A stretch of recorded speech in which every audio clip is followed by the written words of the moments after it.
Hola, hola, ¿cómo están? Hoy vamos a tener un nuevo encuentro, continuando la unidad cuarta,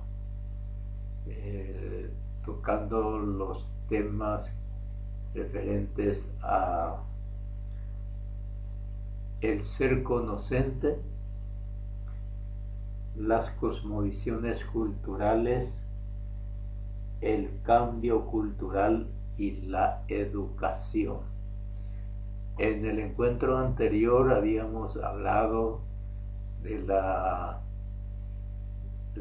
los fundamentos filosóficos y de los fundamentos científicos de la educación. Habíamos señalado que la filosofía, especialmente la antropología filosófica, es la que nos propone o debe proponer los fines de la educación. En cambio, las ciencias son los que nos ayudan a la metodología que se debe seguir para lograr mejor provecho de la enseñanza, para lograr aprendizaje verdadero. Y dentro de esas ciencias auxiliares, o mejor dicho, fundamentos de la actividad educativa, habíamos señalado la biología educacional, la sociología educacional, la psicología, los conocimientos de la informática, y habíamos señalado también que en la educación, en los métodos de la educación, se tiene que utilizar todos los conocimientos que nos proveen todas las ciencias y también la filosofía, de tal manera que nuestra acción educativa tenga su más sólido fundamento. Hoy hablamos de el ser conocente. Creo que en la primera unidad o en la segunda unidad ya habíamos hablado del fenómeno del conocimiento, siendo que la educación es lo que trata de proveer o vender, digamos, los conocimientos. Al hablar de ser conocente, por supuesto, nos referimos al ser humano. No solamente el ser humano puede conocer, porque también los animales tienen ciertos tipos o niveles de conocimiento, pero solo el ser humano, el ser racional, es el que verdaderamente puede decir que tiene conocimiento, puesto que tiene la forma de fundamentar, de explicar y de sostener, encontrando las leyes a que se deben los conocimientos, al explicar la relación que existe entre un ser capaz de conocer, el ser conocente, y los objetos conocibles. Estamos diciendo que hay un conocimiento. Desde Descartes sabemos que la única fuente de conocimiento es la razón, porque a diferencia de los empiristas, él decía que los sentidos o las informaciones recibidas por los sentidos muchas veces no son fiables, porque pueden engañar. Sin embargo, no podemos desconocer el concurso de los otros medios por ejemplo, la vista, el gusto, el olfato, la sensibilidad táctil, etcétera, que también colaboran para el conocimiento, porque a partir de los datos que nos proveen, la razón puede utilizar, relacionar y llegar a verdadero o a más profundo conocimiento. Bueno, dijimos que también los empiristas dicen que solamente las experiencias son la fuente de conocimiento. Bueno, aquí el ser conocente, entonces, somos nosotros los seres humanos que son capaces de establecer un tipo de relación con los objetos externos que llamamos conocimiento.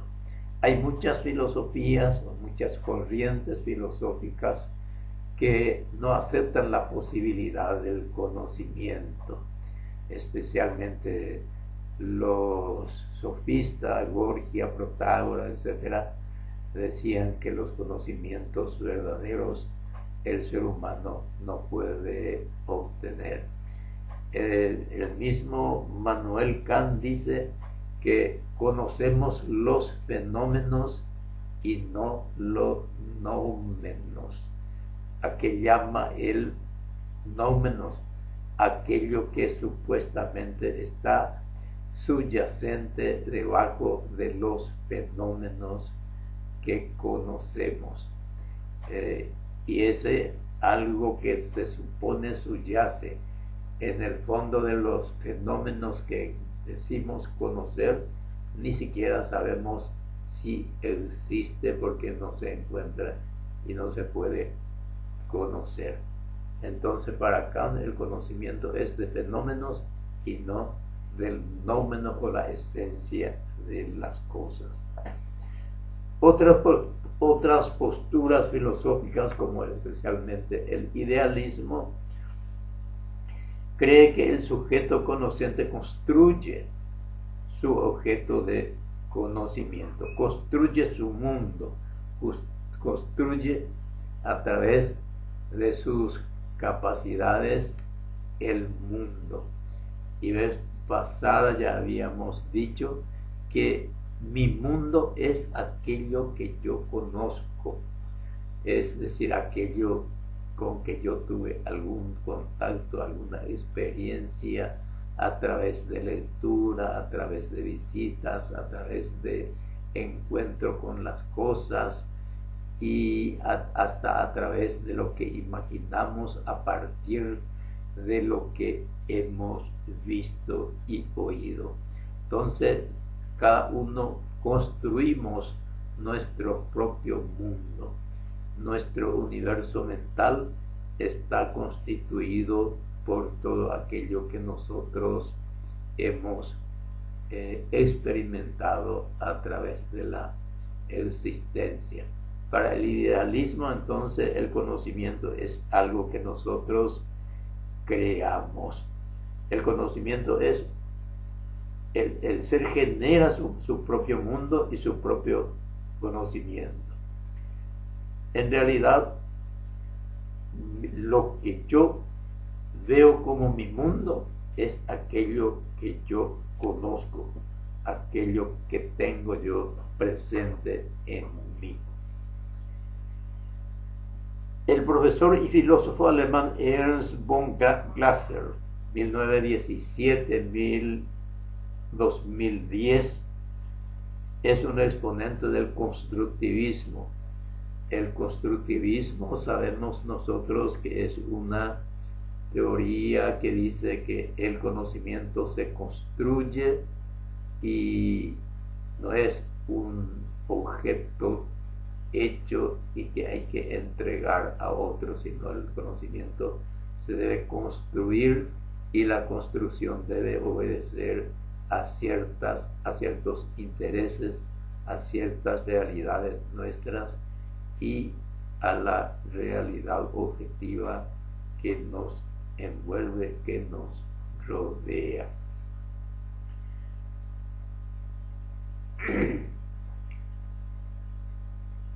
Otro filósofo y psicólogo, Jean Piaget, todo el mundo debe conocer, dice que el sujeto conocente es un constante o se encuentra en constante reacción con el mundo, con la realidad que le rodea. esa reacción que se produce mediante la asimilación y la adaptación. Nuestro universo mental, nuestra estructura mental se adapta, se reorganiza y se amplía, digamos, conforme va adquiriendo nuevos conocimientos y se va adaptando. Vez pasada dijimos que para sumar, mejor dicho, para multiplicar hay que saber sumar, porque la multiplicación es una suma, digamos, resumida, una suma más corta. En vez de sumar un número tantas veces, decimos, por ejemplo, en vez de decir 5 por 8, 5 más 5 más 5 más 5, 8 veces, decimos 5 por 8. Pero el que comprende cómo es la suma, entonces eso ya puede comprender fácilmente lo que es la multiplicación. Y así nuestra mente se desarrolla, se amplía conforme va adquiriendo nuevo conocimiento. ¿Qué relación encontramos entre cosmovisiones culturales? Aquí tenemos que empezar a hablar de qué es cosmovisión, qué es cultura.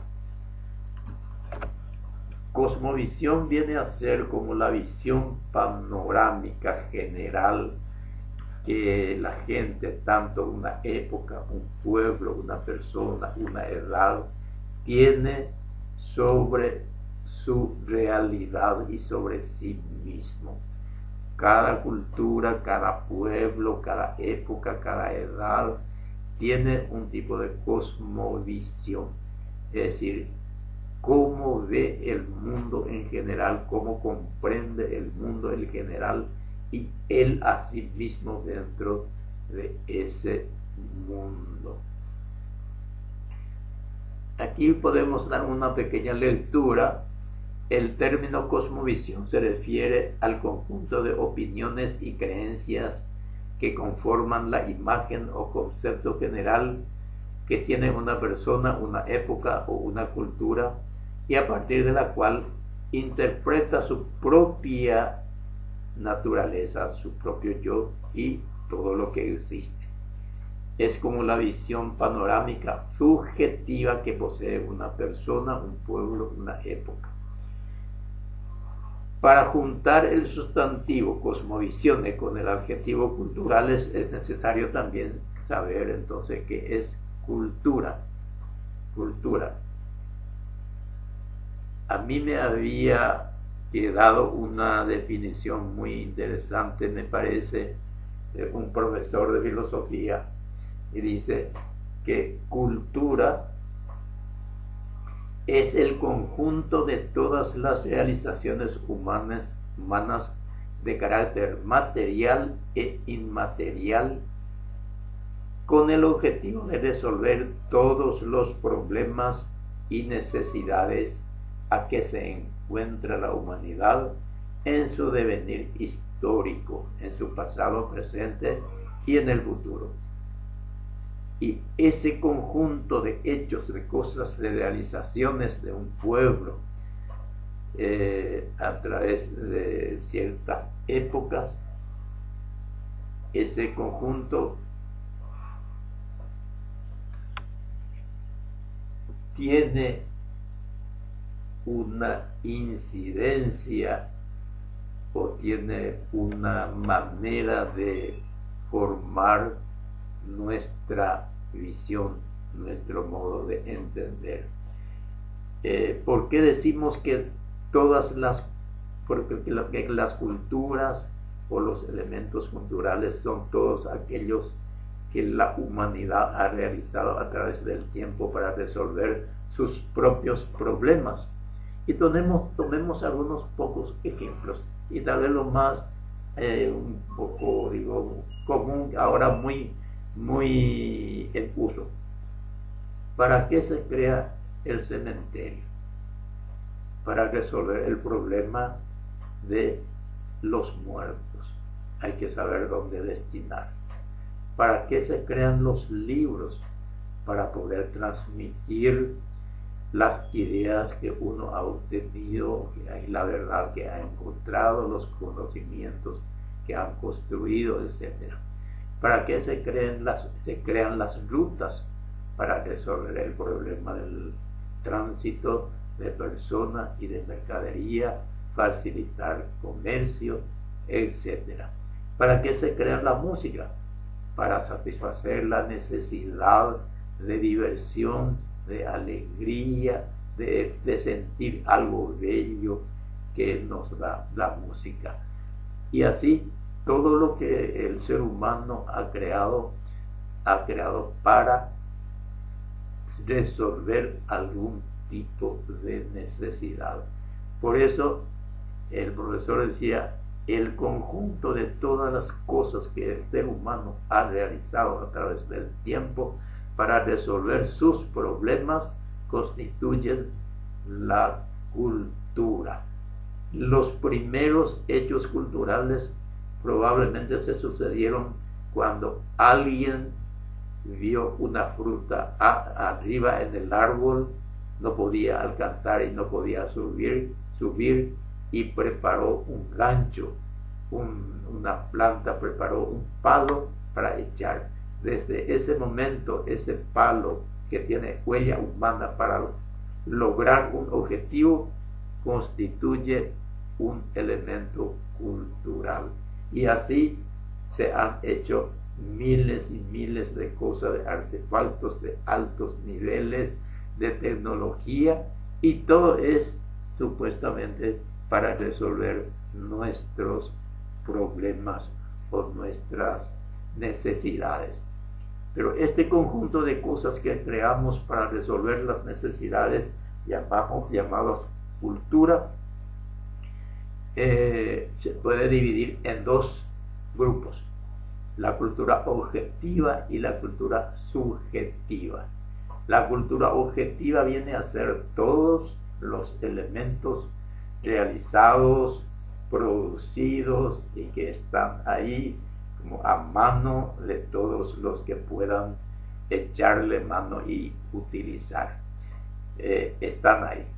Y la cultura subjetiva viene a ser aquello que cada persona, cada ser humano ha aprendido y ha sabido utilizar, ha conocido y forma parte de su mundo personal, tanto para hacer como para actuar, como para producir, como para relacionarse con los demás.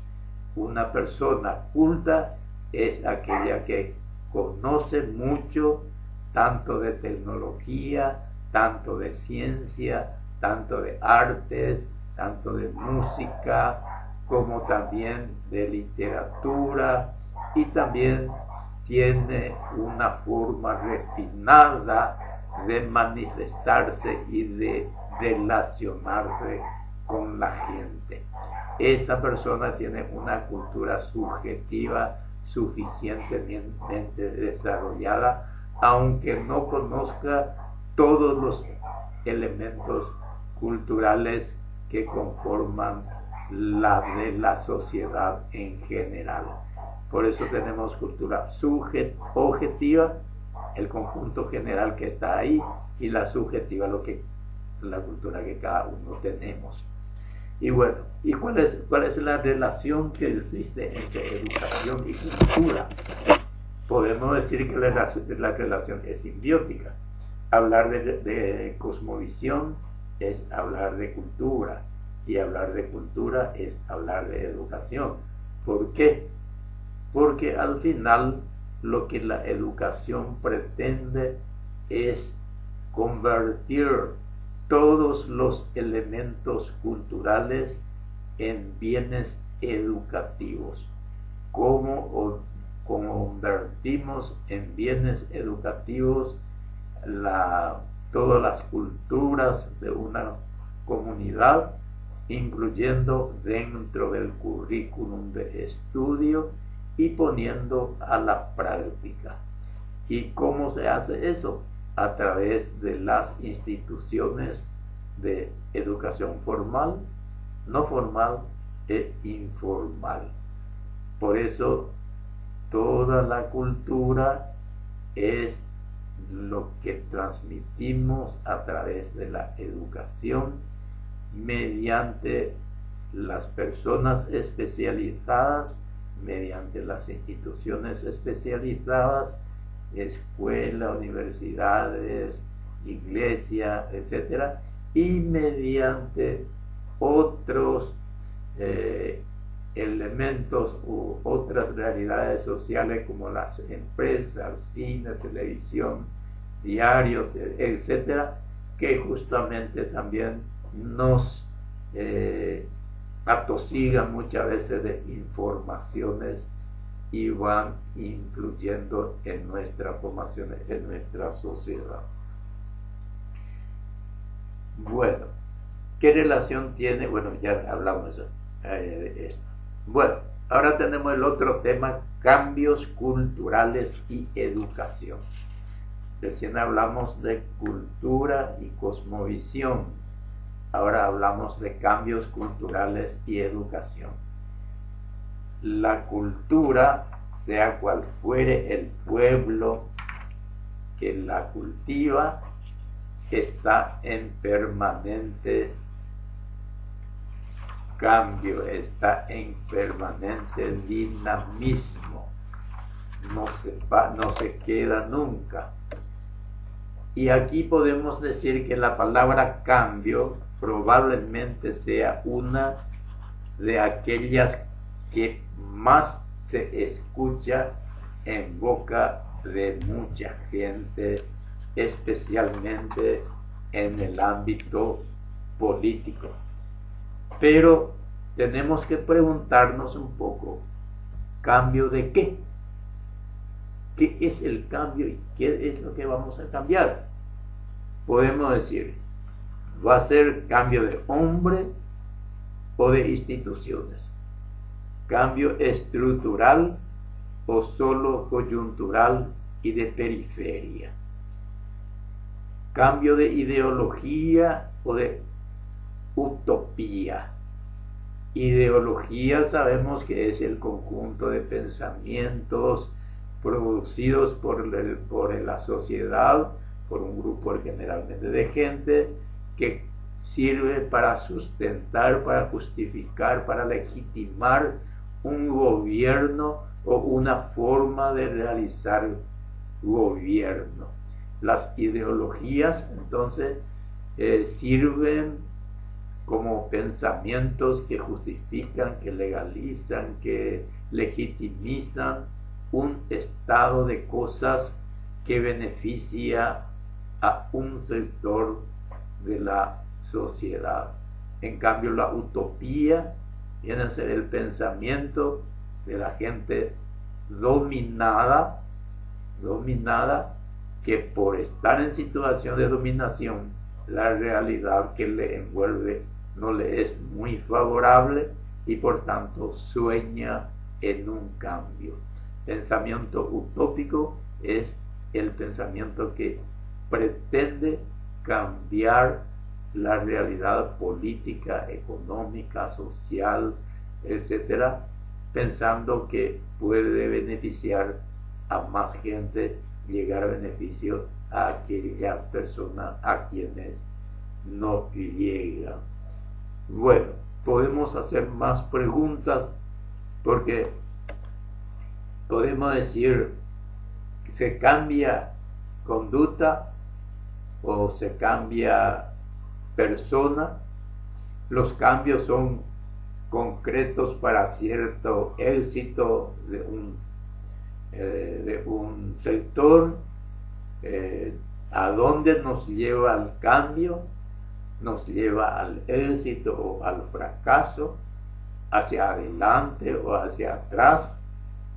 Benefician los cambios que pretendemos a todos o solo a unos pocos privilegiados, nos llevan hacia lo que deseamos, y si lo que deseamos son lo deseable, porque hay que distinguir aquella cosa que se desea y que aquello que vale la pena desear realmente. Si deseamos solamente cambiar ciertos aspectos para continuar beneficiando a un solo sector ya privilegiado de la sociedad, ese cambio no es lo mejor ni es lo deseable. Lo deseable sería el cambio que dignifique a todos los seres humanos y le permita llevar una vida de mayor nivel de vida. Porque si solamente el nivel de vida que vale la pena vivir lleva solamente a algunas personas, quiere decir que lo deseable, lo deseado no es lo deseable realmente. Bueno, la educación sabemos que tiene mucha relación con los cambios, y sabemos que la idea de educación jamás va a conllevar la idea de cambios negativos, porque en esencia la educación es la búsqueda de cambios positivos para el ser humano, para la humanidad. Y eso se revela en la enumeración de los fines y objetivos del sistema educativo. Cualquier sistema educativo del mundo siempre va a tener en sus fines, metas y objetivos lo mejor que se puede pensar para crear las más íntegras personas, las más honestas, las más trabajadoras, las más confiables, de tal manera que nuestra sociedad sea un lugar donde se pueda vivir con tranquilidad y seguridad, y por sobre todo confianza en uno y otro. Todas las culturas locales, regionales, universales tienen su permanente dinamismo diacrónico, es decir, cambia. Toda la cultura cambia a través del tiempo, y mucho más acelerado va cambiando con este tiempo. Y la educación, por supuesto, por su naturaleza, debe ser el promotor, el orientador, la guía, o en última instancia acompañante permanente de esa dinámica cultural. Si la educación no acompaña, no guía, no da orientación a los cambios que la educación pretende proponer, o que la educación de la sociedad pretende imponer, entonces sería un fracaso total. La educación no puede abjurar de su responsabilidad de orientar, de ser la guía de esa educación. Ninguna educación, sin embargo, puede tener éxito cuando se pone en contra de los cambios que vienen. Todos los cambios generalmente comienzan en los sistemas sociales o en las industrias, en el sistema económico. Y la educación tiene que responder necesariamente a las nuevas realidades que se presentan. Por tanto, si una educación quiere ir en contra de los cambios culturales, probablemente su fracaso ya está sellado. Sin embargo, es necesario que el sistema educativo, digamos, que se zambulle en ese río de cambio de cultura para poder intentar guiar todavía para que no se desborde hacia los egoísmos y hacia los fines que puedan llevar a la humanidad hacia fracaso, como ha ocurrido con las doctrinas de seguridad del Estado y con las ideologías nazista y fascista en Europa en el siglo XX.